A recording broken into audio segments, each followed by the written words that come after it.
Grand Rising nonprofits and entrepreneurs. Happy Saturday. I hope you guys are having some wonderful weather here. It's a little rainy here, but that's okay.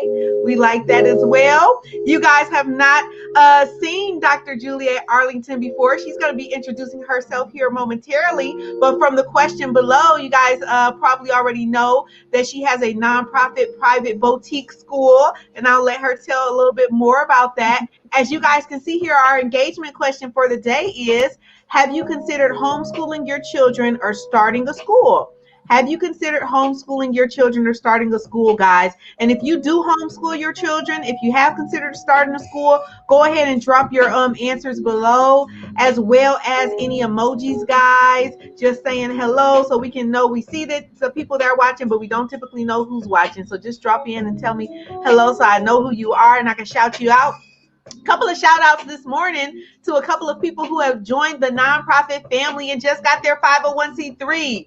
We have Love to Live, just got their 501c3. Mother's Impact, all about mothers, guys, got their 501c3. Affordable Condo Association. We are out here really rocking and rolling, creating our dreams, manifesting our visions. Righteous Angelic Warriors, which is all about domestic violence and helping people get out of domestic violence situations. The Village Initiative just got their 501c3. That's a women mentorship program. And also Terrence, guys, just got his first grant. So we've had an amazing week in the nonprofit world here. And as people are coming in and everything, let's go ahead and have you introduce yourself. Tell us a little bit about yourself and your organization. Well, good morning to you, Tracy, and to your audience who's watching. It is truly an honor to be with you. And yes, I clap for everyone for getting their 501c3s, and I clap for us because if it were not for Tracy, we would not have our 501c3 for the American Academy for Young Professionals. So we are so thankful. I am Dr. Juliet L. Arrington from the great state of Alabama, Birmingham, Alabama. So it's once again an honor to be with you today and to share any information that I have with your audience. Awesome. Well, tell us a little about your school and what makes your school different from some of the traditional schools that are out there. Sure thing. Well, the school is called the American Academy for Young Professionals, grades 6 through 12. And the school has a focus on academics, of course, and leadership. So we are what I call a boutique academy.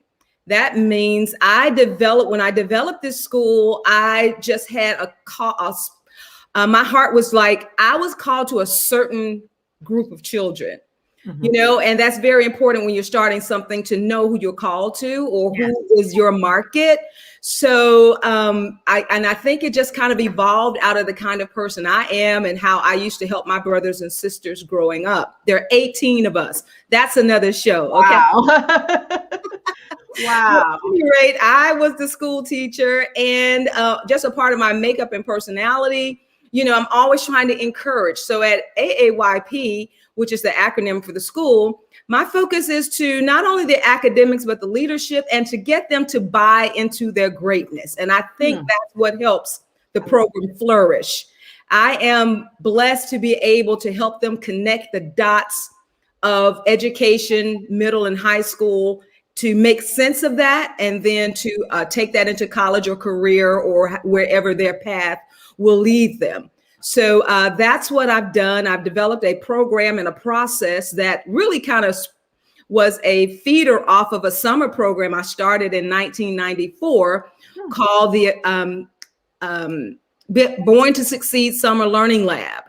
Born to Succeed Summer Learning Lab. And I started that. I worked for the government for many years, and I came home to homeschool my sons, going to third grade and fifth grade.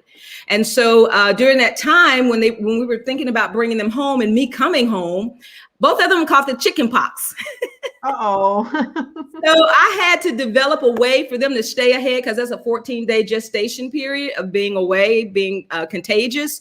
So I came up with a summer program, and I started, I knew I was coming home, and time I came home, they catch the chicken pox. So I had to keep them ahead.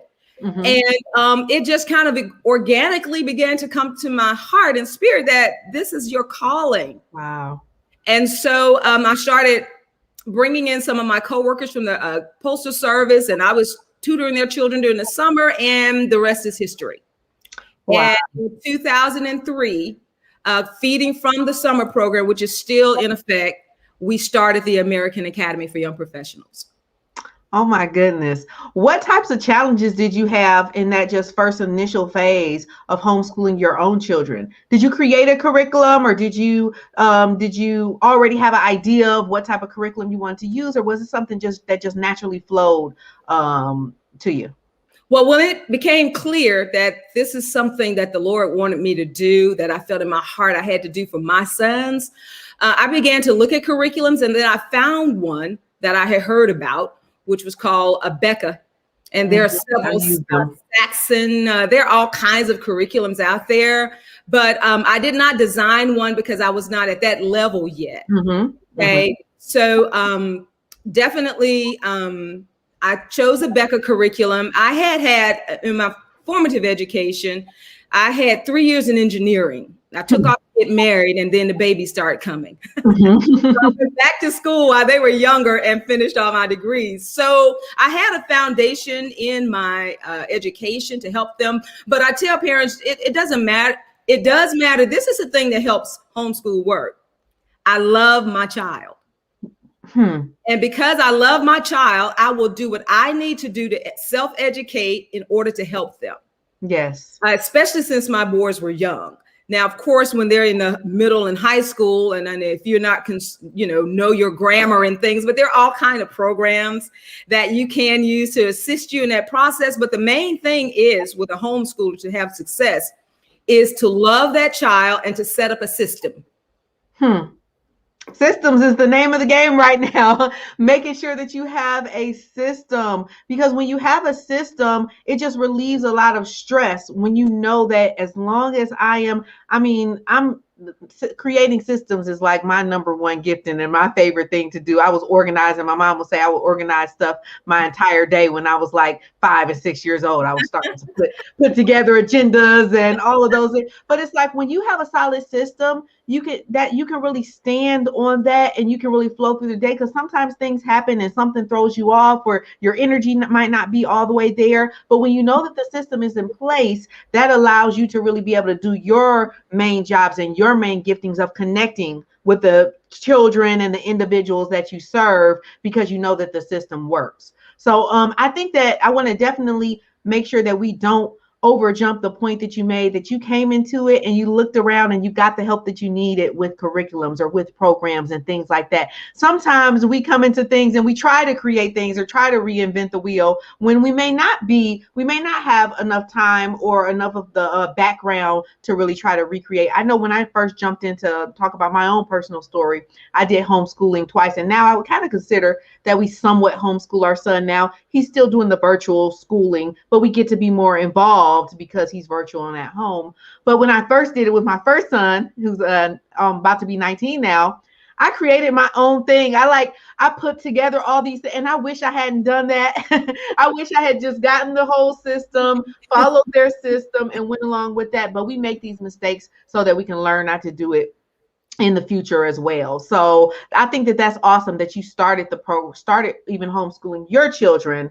You made sure you had a system in place. Now tell me about the transition between homeschooling your children to deciding, you know what, I want to go ahead and open this up to more children. I really want to impact others as well. Well, like I said, coming home, some people started hearing about what I was doing. Of course, I went through the process as well of saying, what are you doing to your children?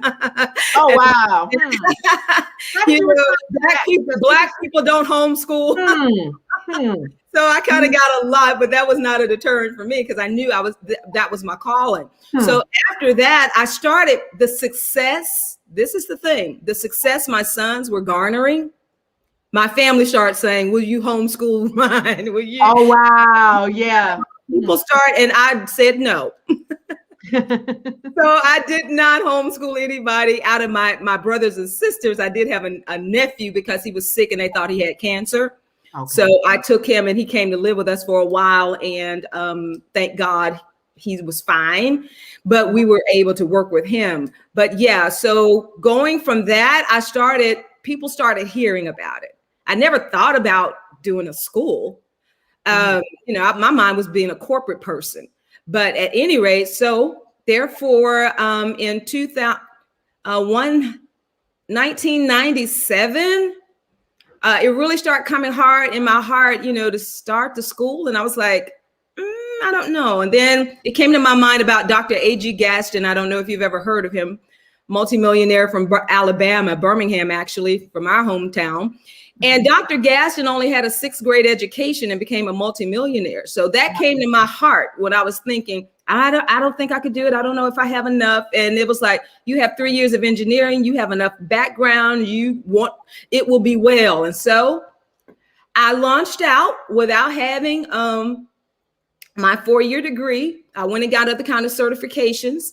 And in the meantime, I worked on those and finished those. And then I launched a school in 2003 when I got my last degree. And so, as they would say, the rest is history. So it was just making that decision, being confident that I could do it. My thing was, first of all, like I said, my sons were kind of like my test studies. I saw what happened with them and other parents that I homeschooled with, because we had like partnerships, and I saw what was going on with them. And then it became clear to me, this is what you are a part of your design. So 2003, we launched the academy. We started with the four pilot students only. We did not open out for everybody. I had to test this. That's I had important. to make sure that it was working. So my 2 sons at that time were 10th grade and 12th grade. Then I had a 7th grader and an 8th grader, 2 other students that were not a part of our program. And so I took those 4 students, and I had a nice little facility and turned it into a school. And so we had a physical place for the school. And I started right there with those 4 students. I thought they were going to hate it, because they had to come in suits and ties, and the ladies in dresses. Because we're young professionals. That's awesome. So they had to come to school looking like they were Wall Street people. And so the guys had briefcases. I mean, I had the whole 9 yards going with them, you know, that whole vision of leadership and preparing them. But anywho, I thought they were going to hate it. Well, my boys had been homeschooled, so they were okay. But the other children, they loved it. They loved it. And I treat them like everything is set up like an office. So it's not even set up like your traditional classroom. It just made the leader emerge. Yeah. I think that's what I'm good at. Letting them know that already now you are leading, even at your young age. Absolutely. You know, you're not an adult yet, but you are growing your leadership capability and capacity. So therefore, I never talked down to them like they were little kids. I really just took them into organic development and training. But when I saw I had these kids who were not your norm, I could not bring them down to this. I had to take them there. Absolutely. So it made me become very in tune to our students. And for our school, you have to have a GPA of a 3.0 to be admitted. Wow. Some people say, well, why are you making it so hard? I'm not making it hard. It's called variety of education. Yeah. So, you know, it's just like when you start a business. McDonald's started McDonald's, Burger King. This is our flavor. Exactly. How we do education. So we know we're called to this group of students who want to learn. Yeah. You don't have to fight them or sell them on their academics. Now, of course, they get tired of work. I mean, they're regular teenagers, but that vision that they're developing for their future drives them to go ahead and get things done. And to be able, that's amazing. That's amazing, because what you're doing is you're meeting with them where they are, and you're able to elevate them to the next level that they may not ever be able to get to in a traditional school, because they are fighting with the ones that are at that level, and the ones who you do have to convince that you should be a leader and that we should be learning right now and things like that. Instead, they're able to hone and focus in just on their education and their next level, and be around other peers who are also serious about their education. So I think that is amazing. Absolutely. Candace said, hey, ladies, I consider homeschooling in the future, especially being able to see the teaching process firsthand with online learning. I agree. I don't know if it's changed your parents as well, but I know from my end, seeing my son virtually being taught has been an eye opener on how the process works, on how they deal with some of the students who may not be as focused and some of the ones who are really focused. That has been, have you seen a difference in your parents now that you guys transitioned? And we'll talk about that in a little bit here as well, because you did have to transition virtually during the pandemic. We're still virtual. Mm-hmm. Yes, it was and now that's one thing too that I built into the school. The parents and I have to have the same vision. Okay. Mm-hmm. So, and they have to trust me. Mm-hmm. I tell them it's like a marriage at AAYP. If you don't trust, the moment you stop trusting Dr. Arrington, withdraw your child. Because it's not going to work. It's like a bad marriage. It's not just going to work. Once the trust is gone and you don't believe. So when the pandemic hit, the parents were looking to me like, okay, Dr. Arrington, what are we doing? And I love the relationship we developed, because they've got to believe the same thing. We got to believe these are leaders. We got to do what we need to do to help them, to get them prepared. So we're all on that team together as the parent and the administration to help the child. So once I told them we were going virtual and I gave them the plan and structured it all out for them, they were like, okay. Then I took them into training on the platforms that we would be using and how we would be maneuvering through. So they showed up, pad and pencil in hand. We are going through the PowerPoint, the Zoom presentation. Man, they're taking notes. We're moving that thing, because life can move quickly. So man, we're just bam, move. Bam, I've got to get this done. I'm letting them know what's going on. The children are engaged. So to tell the truth, we flowed into this thing. You already had parents who are really on board and really aware of their child's education. For them to even select the program to begin with, they were at the same point of view. I love my child. I'm going to do what it takes. We're going to transition. Sometimes, one of the challenges that I'm seeing just in my son's kindergarten class is that a lot of the parents are busy or doing some things, or they may not have someone to sit with the child the whole time 24/7, and they're just not able to kind of stay. It is, as they're in the younger age, it is kind of, you have to be there sitting on the side of them and really just coaching them through.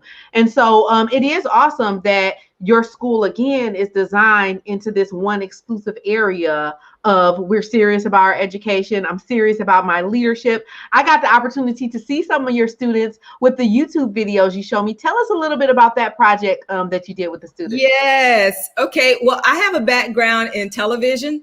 And so one thing I've always wanted to do was kind of, because we're boutique, we're small, we don't have the basketball team, we don't have a football team. So what do you bring to these type leaders? So once again, the parents know that. So the children normally, but this is the irony. Both of my sons played for the United States, and we were in homeschool. Okay. Oh, wow. Different parts of the world represented in the United States through their people-to-people sports ambassadors. So when you're called to something, doors open. They will never lack anything, whether they're in music, whether they're going to be actors, whether they're going to be singers, whatever the case may be. God opens those doors. So my boys both wanted to play college ball. One got a full scholarship playing college basketball. Okay. Wow. Schoolers. We were under a group. And when my boys came onto the team, they helped take their team to the national championships. Wow. So everything kind of flows. So for those that are considering that, keep that in mind. But so definitely it was just, me trying to get them focused on that agenda. Am I answering your question? I'm sorry. What was the question? I don't want to get off now. Yes. No, it's okay. I was just kind of asking you a little bit we were talking a little bit about the transition to virtual, and you were saying that your parents just already built in. Yeah. They have been a part of the process. I'm sorry, the show you were asking about. So for them being online, what can we do? And one thing I believe too, as a homeschooler, you got to be innovative in your thought. So it was like, okay, now we're not at school. We have a great gym. We have tennis courts at our campus. We have all these things. They don't have that. What can we do? Bam, your radio and television. Okay, man. Okay. And then we had a show years back as a club called the Mastermind Club, where we created shows, YouTube shows. So it's like, okay, you got a license to use that, activate your license and go back to that. So they create their own YouTube shows. And it's been amazing. And they're serving the world. It's all about service. And that's one thing at AAYP too. You know, when we become successful, we've got to look out for somebody else. So that's being fed into their mind. You've always got to serve. You always got to think in terms of making the world a better place. Yeah. You've always got to be conscious of the fact, how do I add to wherever I am, employment, college? How do you add to a college? You got to bring something in. When they enroll you, what are you going to bring to the campus? Wow. You're just going to show up with your clothes. That is awesome. Past that, you know, we're in a whole new millennial. Everything is changing. So we got to elevate the thinking of students today. Absolutely. And that's a recipe for success, and energy and opportunities attract to that. So that's what you're doing and you're setting them up with that mindset. One of the questions that I have for you was about mindset. When you first decided that, hey, I'm going to get this started, how big of a role do you think mindset played in that positioning? And do you think like you were kind of bred for, as far as how you were raised and things like that, for starting your own school, your own business, or did you have some challenges in that area? Well, I believe one thing, we were kind of bred. I'm from a large family, but my mom was a great cheerleader. Awesome. She cheerleaded your ability. Whatever you did, she cheerleaded you. So since she was a great cheerleader, we never felt we couldn't do things, although there were 18 of us. Wow. Okay, so everybody has flown. I've had my brothers and sisters have been Olympians for the United States, classical singers in Europe. We never were taught that we couldn't do it, even though we didn't have a lot of things. So therefore, that got me ready. Then, of course, when I started the school, I knew there were some dynamics I had to work through. I had to know I was called to this. Okay, because I'm working with children's futures, their destiny. I'm helping to shape their mindsets and all of that. So I had to be clear and confident that I'm going to take what I have and serve. And so, yes, mindset has everything to do with it. I can do it. Marva Collins started her school. You know, people have done it. You can do it. Absolutely. So I'm one of those people. Once the system is in place, once I have enough to get started, I hit the road. And I believe everything else will begin to come in as needed. You do your part. You do your part. You know, I think a lot of times we worry about too many different things when we've been given these particular instructions by however we believe, whether that be God, intuition. Once you were given those instructions, you're supposed to do your part. But a lot of times we worry about, well, how is this going to work out? Well, what about this part? Well, what? And sometimes we spend so much energy in that area that we're distracted from the instructions we were given. And it sounds like you're able to focus in and hone in on, this is my part. You mentioned a couple of times that you knew this was your calling. You started to see the different signs and the different confirmation and prayer, knowing that this is your calling. And there's something dynamic in the work you do when you know you're doing what you're supposed to be doing. Same thing here when it comes to elevating nonprofits. I know that I like to say nonprofits came to me. Do you know, I just found out, I was trying to look up something. I wanted to do like some type of birth chart, and I didn't know just off bat what time I was born. And I just found out that I had to look it up, and I found out I was born at 10:23. Which is the form that I complete for all nonprofits for them. And I'm like, this is literally. You can't make that kind of stuff up. You can't make that kind of stuff up. I didn't pick this out. It was like they came to me. So when you know you're in your calling and you're like, okay, so this is how I'm supposed to serve. You know, there's something that is powerful about that, and there's something that's I would say that makes you move a little bit different. It hits a little bit different. You're moving with a little bit more confidence because you know that this is something you're supposed to do. Do you think that was a big part, you knowing you were in the right place and you were doing what you're called to do? Oh, yes, ma'am. It's everything. It was everything in that. Just like you were saying, nothing, like I said, with my brothers and sisters, I was the play teacher. I always was encouraging them to do more. I had a little brother that had grand mal seizures. I would teach him. And he ended up graduating. He's the one that was an Olympian for the U.S. Wow. And I helped him with his education. He finished high school. You know what I'm saying? And I'm just a cheerleader. I tell them all the time, I just need to get my pom-poms. I used to be a little chubby, juicy pom-pom cheerleader in the 8th grade. I was here. You couldn't tell me I wasn't cute with my pom-poms. Okay. Anyway, so I just really think I'm good at cheering my students and their parents. Absolutely. Some of them are going after their dreams. Why? Yeah. The children are dreaming. We're dreaming. You can get yours. They can get theirs. And at our school, we're blessed to 99% of our students, now 100% graduate with a 3.0. Mm-hmm. 99% of them get full scholarships to college. Wow. I do not believe I said, if you have more than what I did when I was growing up. Sometimes it was raining in the house. I had to do my work by a candle, but I was an honor student. So when people tell me today, well, my child, I'm sorry, I cannot. Mm-hmm. I can't hear that. Mm-hmm. Because I know what can be done. Okay, if my mom had 10 children at the house and 90% of them were honor students and daddy had one way, please don't tell me you have one and that one student is not an honor student. And you guys don't have it raining in the house. Don't get confused by my pretty house now. If I took you where I grew up, you would like, really? Yeah, it's not about that. It's what's put into a child's mind. Yes. My mom cheerleaded us.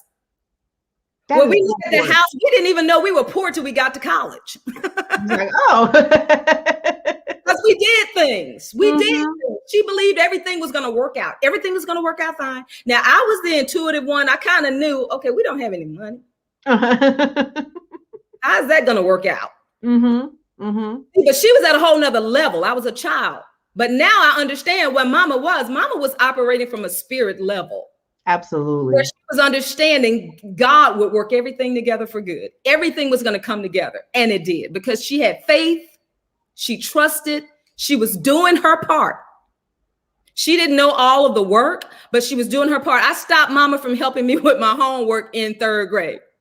Okay. When she did my math and I got every problem wrong. I said, she's pretty. And that's exactly, we laugh about that today. I said, she's pretty, but she obviously doesn't know math. So every I better get this done myself. She cheerleaded us. She sat us at the table. She had organization in her home. And we laugh about that now. We say, all of my brothers and sisters, we say, Mom, you were the best trainer. Corporations need to hire you. Wow. Because all of your children are successful. Wow. That is amazing. Just showing the power of speaking into your children, the power of taking her faith and transitioning her faith into you all. Now you took your faith and transitioned that into not only your children, but the other children that you have went on to serve as well, and their children and their family and their parents, and how that transfers, and how many of us, unfortunately, don't have that. Sometimes you don't know that you don't have a cheerleader until you finally connect with a cheerleader. Like, oh, whoa. Somebody who really believes in me, somebody who's really on I'm a firm believer in, if it's a vision, if you have a vision and the vision has been given to you, that means that vision can serve someone else. That means there's some other individuals that is there to serve. So even the having of a vision in itself, you're already winning. Because that means that there's someone out there that's able to benefit from the vision that you have and the impact that you're going to be making. So it's so important, if nothing else, that we hear that point of not only cheering for the ones around you, but cheering for those individuals that you're working with, for your clients, for your, like you said, with your students. It sounds like to me that mindset piece and that cheerleading piece is almost up there with the education component in itself as well. It's got to be. It's got to be. Just like I was saying with the parents, I've had parents that come to me. I had one mom, she had 2 daughters that graduated in 2013. And she had 2 girls. She was a single mom, didn't have a lot of money. She came in and she was crying, and because she had seen me at a program and I was talking about something and she wanted to know about the school. And so she came to me and she cried. She was crying. She said, I don't have the tuition. I asked her, I said, did God send you here? She said, yes, ma'am, I believe it. I said, do you believe they're supposed to be here? She said, yes, ma'am. I said, well, it's going to be worked out. Long story short, a nun who she had a relationship with paid the girls' tuition. Wow. A Jewish man who liked her and met her in some kind of work environment bought all their books. The rest is history. Wow. Both girls Amazing. graduated with honors, finished college, and they're grown women in their lives and careers. So it's not even about that. It's about being at the place you believe. That's a lot of the parents haven't had the money. The money came, you know, they just showed up. I said, my question always to parents is, who is your child and who sent you? If they tell me, well, my child's so bad. Now, I'm sorry if I get into my theatrics. I used to be in theater. It's okay. So bad. And the man, he won't do his work and he won't do that. I'm not your teacher. Yeah. I'm not called to that group. There are other people who do that. Yeah, absolutely. Okay? I'm called to the ones when they walk in the door, even though they may not be a 3.0 at that time, I see the leader. We bring them in. We cheerlead them on. They have to get that work. Now, they'll tell you, Dr. Arrington, she's strict about that work. You have to get that work. Think bigger than the fact of I'm having to do math. Think about you're going to have to impact your children one day. Think about, that's going to educated people. If you're not educated, you're illiterate. Certain things you just got to know. So it's a bigger picture. So I think, once again, I help them connect the dots. And I let them know, hey, this is your moment in your life to show the world who you are. All of us have to work. So please understand, this is your 8 to 5 or yes, it is. Yes, it is. That's your job. Your parents are out there working. They're doing it. They're not showing up to work late. They're not coming in saying, well, I didn't do my work, boss. I'm sorry. Still pay me. No, it doesn't happen that way. You can't get good grades, if you're not doing the work. So therefore, it's just that whole thing, that mindset, developing that into the parents. So once again, who called you here and who is that child? If they cannot tell me who their child is, they can't come, because I'm going to have a conflict. If you don't know your child as a leader and you're saying, well, he's just bad, he don't never like to do work. Okay. And I'm trying to shift his thinking. Then you start talking him down when I'm saying, young man, what happened? This is not who you are. You know this. You're going to have to think. You're going to have to put your work equity in. Stop talking on the cell phone, put that away, whatever the case may be. And so there's going to be a conflict, and the child won't be able to settle in wisdom. Right. I'm saying one thing. He just like his uncle. They don't ever do nothing. The whole family line don't do things. You'll be surprised at the things I've heard people say to me. Talking about their own child. If your child is out of order, it tells me who you are. Yes. Woo, say that again. If your child is out of order, it tells me who you are. Yes, they are a product of you. They're your children are little mirrors, and they will teach you the most if you allow it. That is absolutely true. And that's so important that you want to know what they believe about their child, because that's the environment they're in. So that's the environment you're not up against, but that's the environment you're partnered with in order to bring them into their leadership. So I think it's so important that you not only know your call, you know who you're called to. Even for me on the other end, this translates to children. This translates to business. This translates to work and the type of employment you can do, to clients. If you call in clients, I know there's particular same thing as you in the leadership and in the education. That's the same type of people I'm called to when it comes to clients that I serve. I serve clients that I don't have to convince you that it's your development. And it's us leveling you up, and it's us being able to speak into you, and then you taking those action steps. That's going to be the difference between whether you get there or not. There's nothing else standing in between you and that. And I don't have to convince you that if you have a vision, you're ready to take the next step. I'm not on that first step. I'm on the second step. Like, okay, that this is your vision. That this is your call. And now from there, we can partner and we can move forward. So it's so important for you to learn what level and what phase is your clients, is your students, is your family on, so that you can understand where the phases that you help the most and the phases that you assist in the most, and you can really both be working in your giftings and in your calling. I think that's so important that you know exactly the type of student you're called to, because that's a success trait, to know what you're called to do and who you can help the most. Absolutely. We have a couple of comments here I'm going to go through. Gayla said, great idea, training them as leaders early. Absolutely. I'm about to give my 6-year-old, get him a suit on right now so he can march around here. Absolutely. Because that is important. It's important how they see themselves. Love to Life, they just got their 501c3 a bit ago, says, I love this vision. I believe after the pandemic, many parents are now considering homeschooling. I also would love to teach my children in a homeschool setting. And I'm an educator. Yes, she's an educator. And so she deals with some of the challenges that you were speaking of, probably kind of more so on the opposite end. Those children who are having some of the struggles and the issues and different things like that, which is why she started with the nonprofit. Let's see. That's love and positive change. Peace, Queen. Thank you, Primary Tech. We really appreciate it. Oh, yes. Thank you, Robert, for mentioning that. That's my hubby. I'm Tracy's biggest cheerleader. And look, this is his mama. Me too. Hey, Pom-Pom. This is her.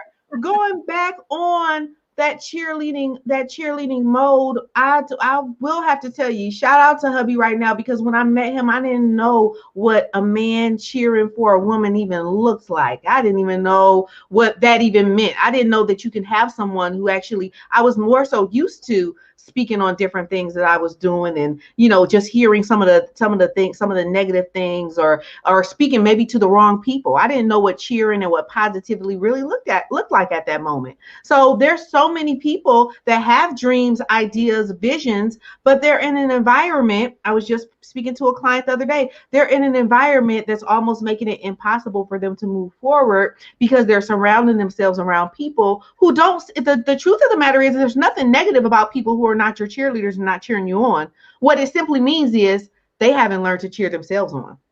Oh, that's yeah. Mm-hmm. I was going to say, because when I first, my husband knows I'm very creative. We knew each other from high school. So we've been married now for 36 years. Woo, congratulations. 36 years. Yeah. And Kevin, along the journey, especially when I started developing the education in the school, he was not on board at first. Okay. But I knew to not do that, it would do something to me. So sometimes in a level of respect, because I married a great guy who is a cheerleader, but sometimes, and I don't want to move our conversation to marriage, but sometimes when you're building these businesses, these entities, these things that are in your heart to do, your loved one, your husband or your wife may not understand that at the moment. And frankly, they weren't given that to understand.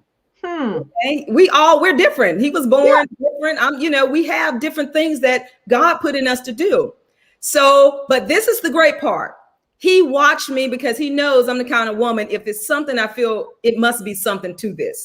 So he never came and said, I just don't think his thing was, we raise these kids, we're getting older, we can have some fun together. Right. I will, but this is a calling.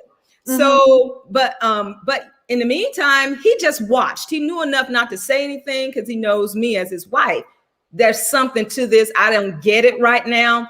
But now he's the superintendent of the school. Plus, wow.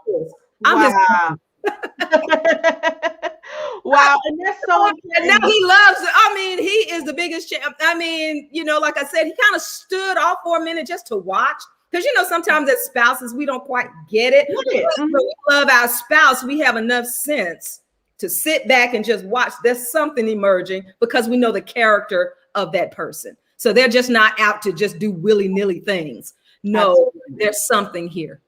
Thank you so much for sharing that, because it's so important for people to see that there's different situations that your visions and your dreams can emerge from. You don't have to have the perfect setting. You can still push on if, you're like, okay, I don't know if they're really being supportive about this, but I know this is my vision and my dream. Like you said, not only was it not given to them, we're all dealing with humans. One of my clients said last week, she said, I love dealing with people, but you got to deal with people. We're all people. We're all constantly growing and developing. So one thing that Tabitha is I'm in transitioning to vegan. And one thing she says is she started her vegan journey. When she first started it, she did it alone, separately, for some time. And she just talks a lot about that sometimes you have to stand alone. You have to be comfortable with that, what, I know this is the vision. And to have someone who can say, what, I might not understand this right now, but let me just give them some space so that I can start to gain some more clarity and watch what they're doing. That's a blessing as well. So that's awesome. And That's so now awesome. he's one of the biggest cheerleaders for the school because, like I said, and that made it comfortable, for being married, that he would just stand off. He never beat it down. He was just thinking, hey, we can go have some fun and, and all that. But now he understands that was a bigger picture to what his wife had to offer to the world than just, whatever. There are many parts to me, but that was one part right there that needed to come. So definitely, like I said, now, sometimes people, and you have to, like you were saying, being comfortable, maybe being alone for a moment. But I'm from so many brothers and sisters. I've seen so many personalities. I know how to kick stuff off. See, you know what? That is a benefit. I was grown for this thing. So it was like, okay, he having a moment. He'll be okay. I know my brother, I'm from a large family. So you see all kind of little tirades breaking out. That is such a gifting. That is such a gifting to just be around different personalities. I think last week or either a couple of weeks ago, we had Reggie Butler on, who talks about personalities and working with different individuals and how different people works. He uses like a personality assessment to kind of determine what type of person you are, what the different, and we did that as a team. And when we did that, INTJ. What are you? I'm an INTJ. See, I know my personality type too. Okay, so see, that's important. So he does disc, and so I'm a high. Oh, you're a high. Okay, so I'm a high I in the disc area, or a high. I'm sorry, S. I'm a high S, which is all systems. But the part that's so important to me is the D, which D in that is decision making. How fast do you make decisions? That knowing that concept and realizing that there's a scale. I didn't even know there was a scale before I met Reggie, but realizing there's a scale and I'm way on the slow end of the scale of making decisions, and how I was able to increase that or just put myself into environments where making decisions in that slow, because I'm really big on prayer, intuition when it comes to decisions. A small decision that you make can kind of float into other areas, but you don't want to be like that every day when you're trying to figure out what you want to eat or what you're putting on or what so he helped to do some coaching to speed that process up. But what I realized is most important thing was to realize, how do you then do business with, communicate with other people who are on total different levels. Like, so people who move super fast and make decisions real quick, we normally don't meld. But now I've been able to figure out ways, like you said, because you can kind of see those personalities like, oh, okay, they're just a fast mover. Now I know how to shift and be able to service that as well. So I think that's definitely a gift, that you were around so many people that you were able to see all the different personality types. And like you said, just kind of shake it off like, oh, okay, they need some alone time today. Yeah, and how to maneuver with them and how to maneuver with them. Mm-hmm. So when I see certain people and they're very quiet and kind of introverted, I know they need a space. I know they've got to watch. So, I didn't learn it from a textbook, just being around all of those different personalities. And now that I've gone through personality, natural. Yeah, it was like, okay, so I was able to just kind of move, and not change who I am, because that's right. But I understood from a certain perspective about their movement in life and how they kind of go about things. It's just the most important thing is everybody doesn't do things the way that you do things. And that's okay. Yes, and that they have their own way of moving. They have their own pace. They have their own giftings. They have their own levels of trust and different things like that. And it's okay. And like you said, being able to not change who you are, and also respect who they are, and just be able to move and flow together. We have a couple of more comments, and then we're going to talk about some tips you would give to people who are starting off new now. So let's see here. No problem. Eternal love, peace, love, health, love, well, family. Thank you. No problem for being late. And Love to Life said, yes, even when family or close friends don't understand where you are going, let them watch, and they will come around when you show success or the work towards the vision comes full circle. You are absolutely correct, Joycelyn. Absolutely. Because everyone has, or I'm not going to say everyone, but majority of people that I know have some portion of their family that has no idea the giftings that they have and the ways that they're able to serve. And, I know even several people who actually gotten to the point where they were on TV and doing some amazing things and still trying to win and trying to show their parents and their family still somehow couldn't see them. So that may, that's a challenge across the board, that sometimes you just have to stand in your gifts. And I've heard of so many people working with so many entrepreneurs. So many people tell me, I've met people online or at the bank or randomly or as clients or dealing with their business or things like that have supported me more than my family. Is there any tips you would give for those who don't have that close knit of support? Yeah. First of all, understand that that's a reality.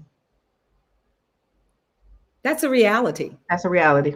Okay. And so if we have the gift where people get on board with us as family members, that's awesome. But then we have to understand this too. The callings are different. Mm-hmm. I heard Bishop Jake say this one time. He said, you don't have to believe my dream. That really freed me on a lot of levels, because it's not really my business to make you get in my lane. Yeah, that's good. That's so let me free you as well as free myself, and stop trying to make you get into this moment with me when it's for me. Absolutely. And like that lady just said, it will speak. Yeah. And I think we waste a lot of time trying to convince people about, you see what I'm doing? You see what you're wasting your energy and your time. They can't see until it's time to see, if they are to see. If they are to see. Yeah. Absolutely. So we got to free them not to see, and you stay focused, because that's a tool to get you off focus, to get your spirit down, to get your whole energy level down. They don't see, and then now you're not staying focused and moving forward. You're not in your zone. You're being distracted. So, just love. We love our family. We love those close to us, but it's not even given for them to see. That is deep right there. And that's just like you're doing what you're doing, Tracy. It's not given to me to see everything that Tracy does. I see what you're doing. It's magnificent. It's marvelous. I partake of it, but I wasn't to see everything that you were doing. Absolutely. That dream is for you. Yeah. And like you said, that focus is key.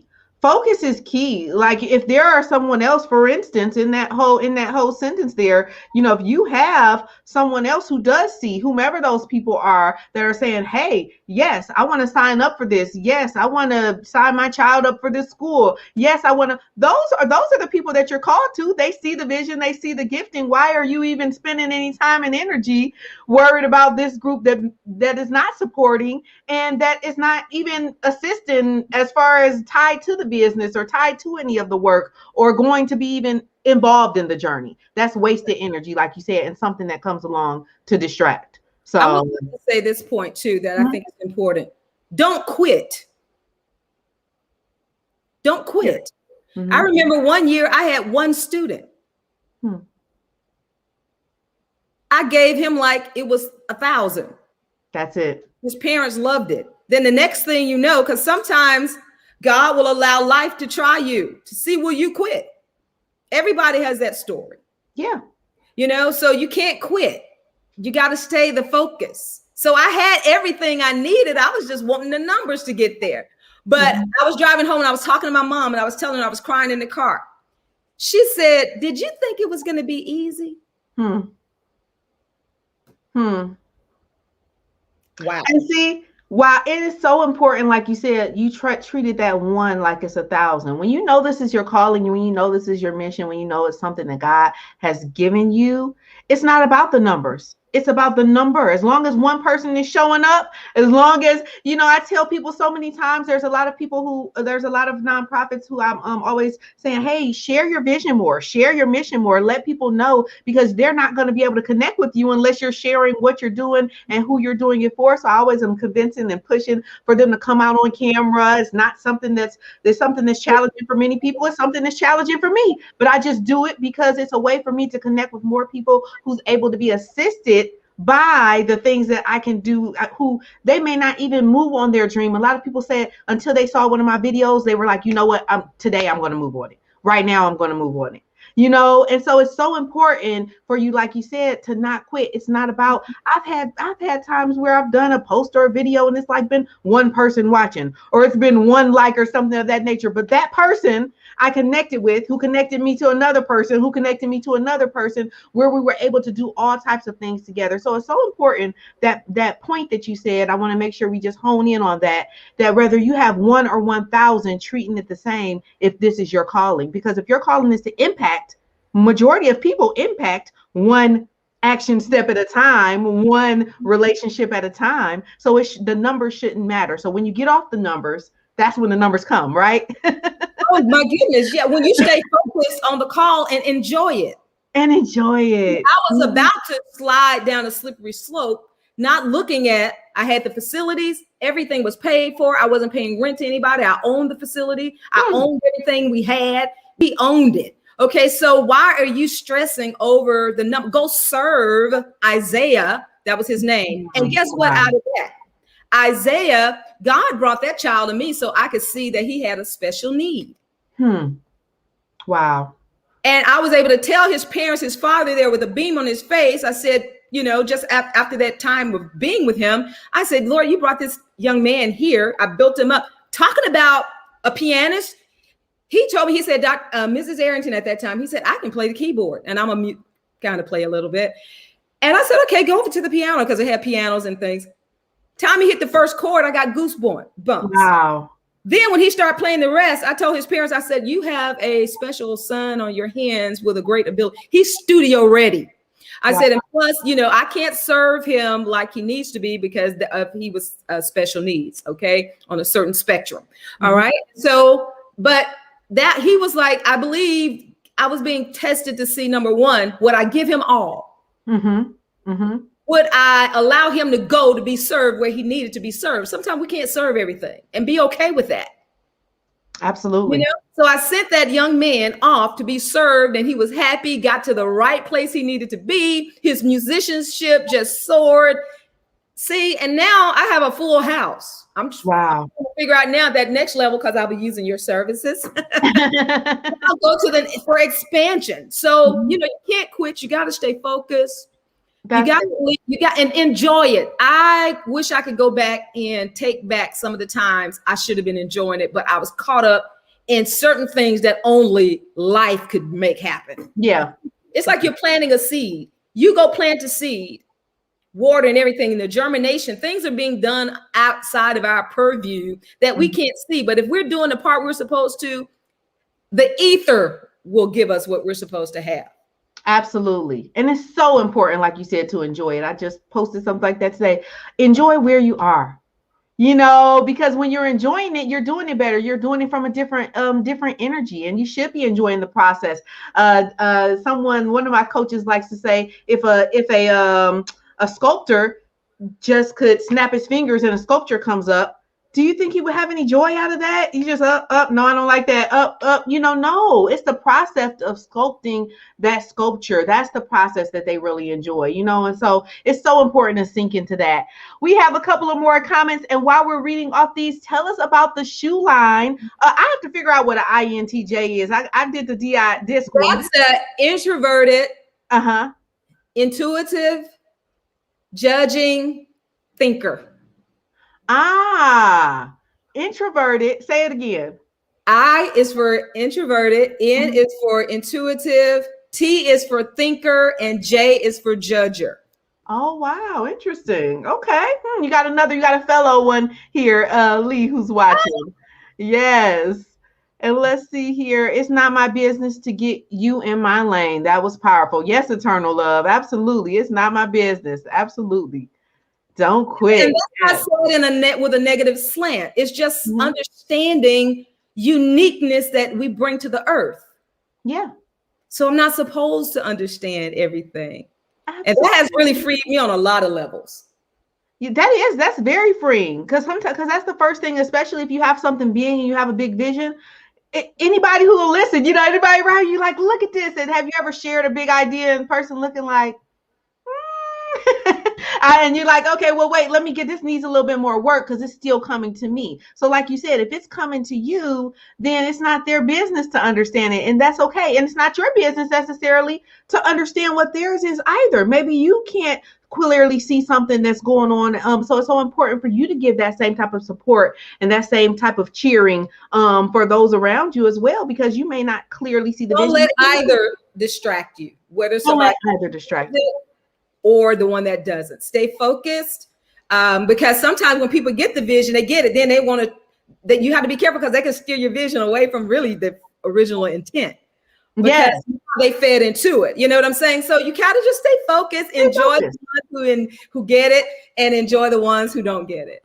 Absolutely. Primary Tech said, where can I figure out my personality type? Where did you I did one. I can't think of it. How about if I give it to you and maybe you can post and we'll it? add it to the links. So we'll add it like $19.99. You can go over there. And it was a 40-something page document once I got mine back. Oh wow. Oh my goodness. That's so worth it. Absolutely. All right, so we'll add those links there. Very inspirational message today. We all have the ability within us to be great. Thank you, Candace. Yes, absolutely. And Joan said, most don't understand your vision, but many understand the cause. Yeah. Most don't understand the full vision, but they understand the cause. Absolutely. So tell us about the shoe line. That's what you're raising funds for as a nonprofit. Yes. They are a nonprofit, guys, a nonprofit school, and they're currently raising funds for the shoe line. Tell us a little bit about it. I wish I could share the screen and share some, but we'll have your website linked. All righty. Definitely. It's on the school's link. But anyway, all schools, especially when you're accredited, we are accredited through 3 agencies. And so national agencies. And so one of the things that you have to do for our accreditation group is to make sure that you do fundraising. And I'm like, wow, I never like fundraising. I've just never tried it. So it was like one day I was just online and I was just doing some research and I came across a company out of Europe and they were talking about, shoes. And I was like, what are they talking about? Okay. Let me contact them and see what they're talking about, for shoe business, that you could have your own shoe company. And I'm like, let me see. And I went, you have to send in all this work and paperwork and everything, tell them what you're trying to do. And to make a long story short, we have B&O's custom footwear. Wow. And so what we do is we design shoes for people, custom shoes. Like right now, through that, we have submitted our designs for the World Games that'll be here in Birmingham, Alabama next year. So we already have up on Facebook B&O, so you guys can go look and see at B&O's footwear on Facebook, and we design anything anybody wants. Wow.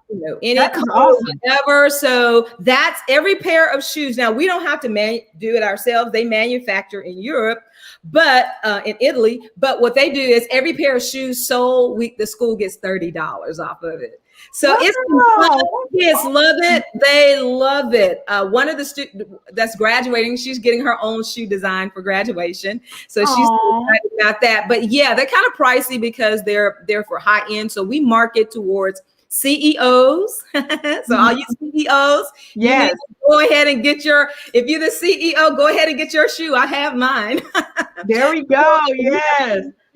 And then, so that's what we do. And so we're so excited about it and looking to how to better market it and things of that nature. But it is on our school website. So we've developed a shoe for the school for Dr. Henry Panion here. He works with Stevie Wonder. He's a orchestra leader, does all these things. He's just all over the place. Aretha Franklin and all of that. He does strings for all these folks. And so Dr. Panion, we just designed for his organization their own shoe for his entertainment company. And we sent out some things to Tyler Perry Studios as well.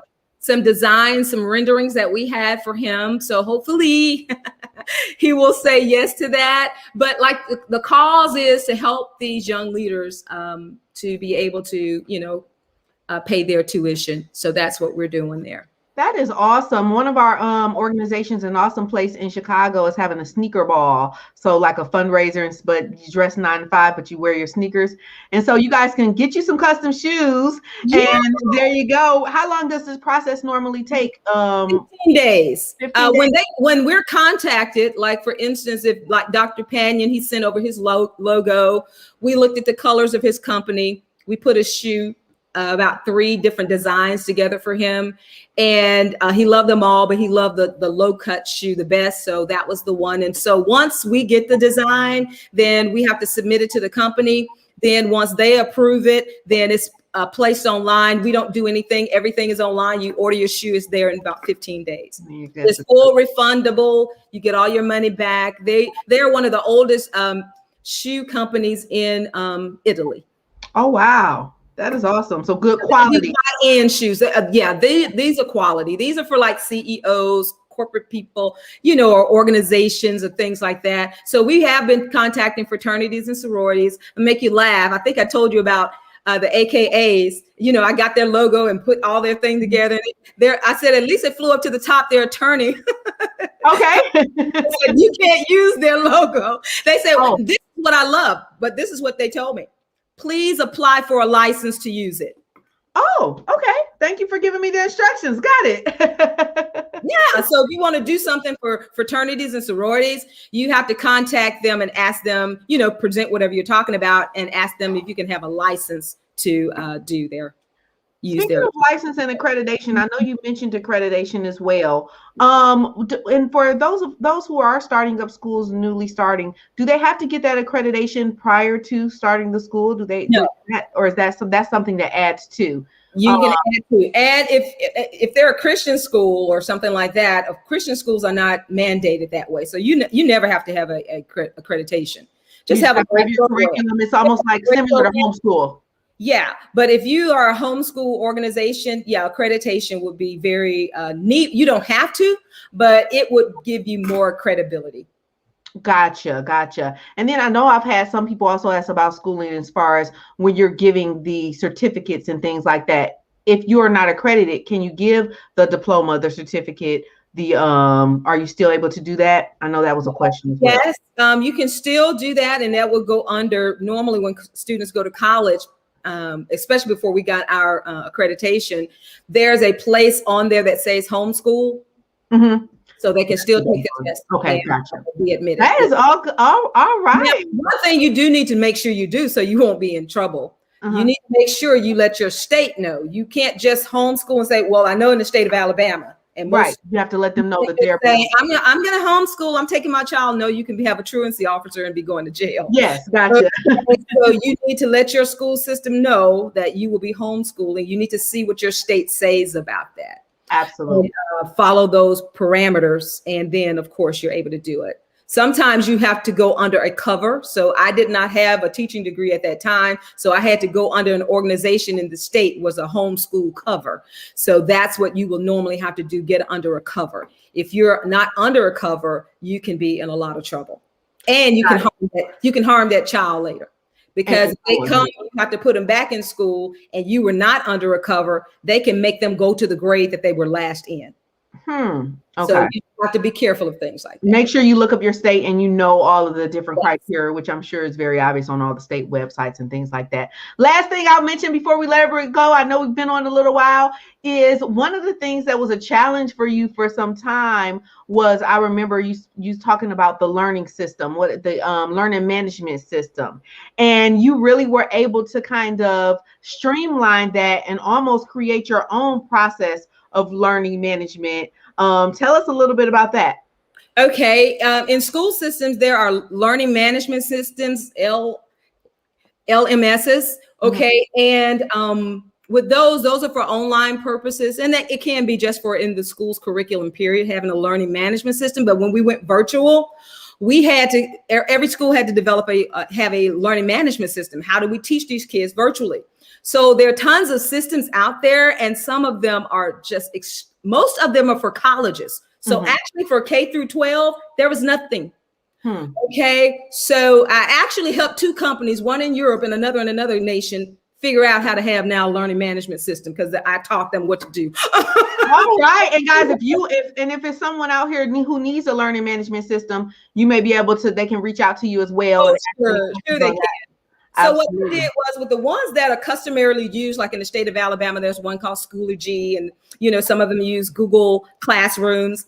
When I looked at it just was not working for me. So what I did was, it just came to me, Mondays.com. Mm-hmm. Mm-hmm. So I'm like, Mondays.com. That's not for, well, it allowed me, I put together a system that is stellar using Mondays.com. I'm talking about, it gives me analytics. It gives me everything I need. My students can upload videos, everything I want them to do. We can communicate on the boards. It is just wonderful. Now, it costs me a lot to get each student with their individual board. And one of my students, she's brilliant. She said, now, Dr. Arrington, we're going to be doing Mondays. How can it, when I post my work, somebody else can go on the board because it's open for everybody. I was like, oh, thanks, Mariah. So, right. So Dr. Arrington had a little help. So I tell these leaders, hey, I pour into you, you pour back to me.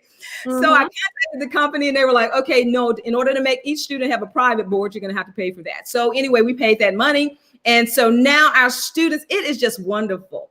Mondays.com, and most of it's used. Mondays does not have anything for K through 12. And I am going to actually, after I do this year, I'm going to contact them. I figured out a way for schools to use their system.